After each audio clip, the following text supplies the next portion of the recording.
بچے ایکسیڈنٹ ہو جاتے ہیں, کسی کی ٹانگ فریکچر ہو جاتی ہے. ان کے والدینوں سے گزارش ہے کہ اپنے بچوں کو حفاظت کریں, آپ بھی سیف ہو جائیں گے اور آپ کا بچہ بھی سیف ہو جائے گا. دیکھیں جی, ون ویلنگ جو ہے نا, ون ویلنگ بچوں کو دیکھیں, ان پہ نظر رکھیں, کیا وہ ون ویلنگ تو نہیں کر رہے, بائک کا غلط استعمال تو نہیں کر رہے. کوشش کریں کہ ان کو اس چیز سے بچائیں.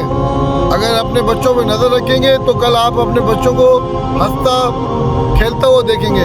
ہم نے ایسے بچے بھی دیکھے ہیں جو ون ویلنگ کرتے ہیں, والدین کو پتہ ہونے کے باوجود بھی وہ انہیں روکتے نہیں ہیں, لیکن اس کے بعد نقصانات آتے ہیں, بچے ایکسیڈنٹ ہو جاتے ہیں, کسی کی ٹانگ فریکچر ہو جاتی ہے. کچھ لوگ ایسے بچے ہیں جو جان سے بھی جاتے ہیں. تو کوشش کریں والدین کو کہ اپنے بچوں پہ نظر رکھیں کہ وہ ون ویلنگ نہ کریں. اور روڈ پہ آپ کو پتہ ہے عید آنے نزدیک ہے, بچے نکلیں گے بائکوں پہ, تو ان کے والدینوں سے گزارش ہے کہ اپنے بچوں کو حفاظت کریں اور ان پہ نظر رکھیں وہ کہاں جاتے ہیں, کس کے ساتھ جاتے ہیں.